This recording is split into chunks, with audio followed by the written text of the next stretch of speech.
నమస్తే welcome to our channel నేను సౌజన్య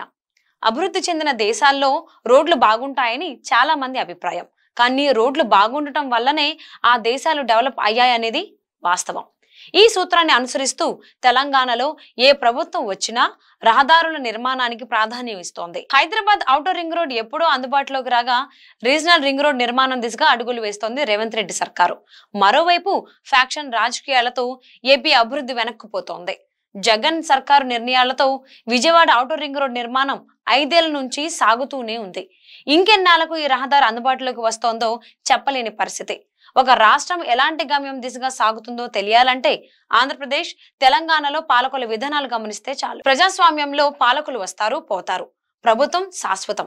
అధికారంలో ఎవరున్నా సర్కారు విధానాలు నిలకడగా సాగితే రాష్ట్రం దేశం అభివృద్ధి పదంలో దూసుకుపోతాయి పాలకులు మారిన ప్రతిసారి విధానాలు మార్చుకుంటూ పోతే ఎక్కడి పనులు అక్కడే ఆగిపోతాయి ఆంధ్రప్రదేశ్ తెలంగాణ రాష్ట్రంలో చాలా అంశాలు ఇందుకు ప్రత్యక్ష ఉదాహరణగా నిలుస్తున్నాయి మెరుగైన రవాణా సదుపాయాలు ట్రాఫిక్ నియంత్రణ వేగవంతమైన ప్రయాణం కోసం గత కొన్ని దశాబ్దాలుగా ఏ ప్రభుత్వం వచ్చినా హైదరాబాద్ లో రహదారుల నిర్మాణానికి ప్రాధాన్యం ఇస్తూ వచ్చాయి ఈ కారణంతో ఇప్పటికే inner ring road outer ring road అందుబాటులోకి వచ్చాయి జిల్లాల నుంచి రాజధానిలోని ఏ ప్రాంతానికైనా వేగంగా చేరుకోవడానికి రీజనల్ రింగ్ రోడ్ ను ప్రతిపాదించింది కేసీఆర్ ప్రభుత్వం బీఆర్ఎస్ అధికారం కోల్పోయి రేవంత్ రెడ్డి సర్కారు వచ్చిన ఈ ప్రాజెక్టును ముందుకు తీసుకెళ్తున్నారు కేంద్రంలోని బీజేపీ మంత్రి రీజనల్ రింగ్ రోడ్డులో దక్షిణ భాగానికి జాతీయ రహదారి హోదా ఇచ్చారు పాలకులు ఎవరైనా పార్టీలతో సంబంధం లేకుండా అభివృద్ధికే ప్రాధాన్యం ఇవ్వడంతో Telangana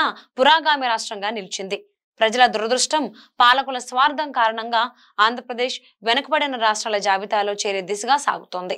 Vijayawada outer ring road దుస్తే ఇందుకు మంచి ఉదాహరణ నవ్యాంధ్రప్రదేశ్ లో తొలి ప్రభుత్వం ఏర్పాటు చేసిన తెలుగుదేశం పార్టీ అమరావతిని రాష్ట్ర రాజధానిగా నిర్ణయించింది ఈ ప్రాంత అభివృద్ధి కోసం 100 కిలోమీటర్ల పొడవైన రింగ్ రోడ్డు నిర్మాణానికి ప్రతిపాదనలు సిద్ధం చేశారు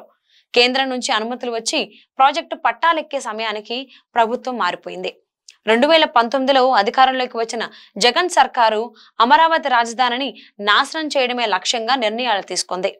అమరావతి రింగ్ రోడ్డు నిర్మాణాన్ని అటకెక్కించడం వీటిలో ఒకటి కావడం ఆ ప్రాంత ప్రజల బ్యాడ్ లక్ అమరావతి రాజధాని అంశాలను పక్కన పెట్టినా విజయవాడ నగరం చుట్టూ బైపాస్ రోడ్డు నిర్మించాల్సిన అవసరం ఉంది ఉత్తర దక్షిణ భారతాలను కలుపుతున్న ప్రధానమైన నేషనల్ హైవే 16 హైదరాబాద్ నుంచి మచిలీపట్నం వెళ్లే NH65 రహదారులు 2 బెజవాడ నగరం మీదుగా వెళ్తున్నాయి 2 జాతీయ రహదారుల్లో ప్రయాణించే భారీ వాహనాలకు తోడు సిటీ ట్రాఫిక్ తో విజయవాడ రోడ్లు నరకాన్ని తలపిస్తాయి ఈ సమస్యకు బైపాస్ రోడ్డు నిర్మాణమే ఉత్తమ పరిష్కారం హైవే ట్రాఫిక్ సిటీలోకి రాకుండా శివారు ప్రాంతాల నుంచి మళ్లిస్తే బెజవాడ ట్రాఫిక్ కష్టాలు చాలా వరకు తీరినట్లే చంద్రబాబు ప్రభుత్వం ప్రతిపాదించిన అమరావతి రింగ్ రోడ్డు విజయవాడకు బైపాస్ గా మారేది కానీ జగన్ సర్కారు సొంత రాజకీయ ప్రయోజనాలు చూసుకుని ప్రజల కష్టాలను ఏమాత్రం పట్టించుకోలేదు స్థానిక ప్రజలు నాయకుల ఒత్తిడితో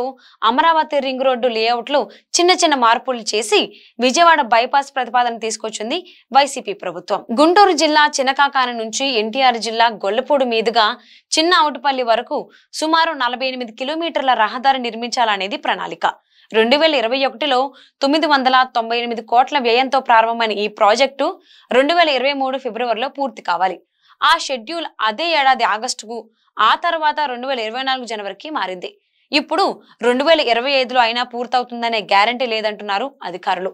రహదారి నిర్మాణం చాలా వరకు పూర్తయినా అమరావతి సమీపంలోని వెంకటపాలెం విజయవాడ నగరంలోని గొల్లపూడి మధ్య కృష్ణానదిపై నిర్మిస్తున్న వంతెన పనిలో చాలా పెండింగ్ ఉంది ఈ బ్రిడ్జ్ విషయంలో గత ప్రభుత్వం ప్రణాళికల్లో జగన్ సర్కారు భారీ మార్పులు చేయడం కారణంగానే ప్రాజెక్టు ఆలస్యం అయిందనే విమర్శలు వినిపిస్తున్నాయి జాతీయ రహదారి కాబట్టి కేంద్ర ప్రభుత్వమే నిర్మించే ప్రాజెక్టు విషయాల్లో వైసీపీ పెద్దలు వేలు పెట్టడమే అసలు సమస్య అంటున్నారు విశ్లేషకులు రాజకీయంగా ఎన్ని విభేదాలున్నా తెలంగాణ పాలకులు ప్రజా సంక్షేమమే లక్ష్యంగా పనిచేయడంతో ఆ రాష్ట్రం డెవలప్మెంట్ లో దూసుకుపోతోంది ఏపీలో డెవలప్మెంట్ ప్రజా సమస్యల పరిష్కారం కంటే రాజకీయ ప్రయోజనాలకు పెద్దపీట వేయడంతో ఆ రాష్ట్రం అభివృద్ధికి ఆమడ దూరంలో నిలిచిపోయింది 11 సిబిఐ కేసుల్లో 11 ఏళ్లుగా బెయిల్ మీద ఉంటున్నారు ఏపీ సీఎం జగన్మోహన్ రెడ్డి వివేక హత్య కేసులో ఆరోపణలు ఎదుర్కొంటున్న కడప ఎంపీ అవినాష్ రెడ్డిని సిబిఐ అధికారులు ముట్టుకోకుండా అడ్డుకోగలిగారు వైసీపీ అధినేత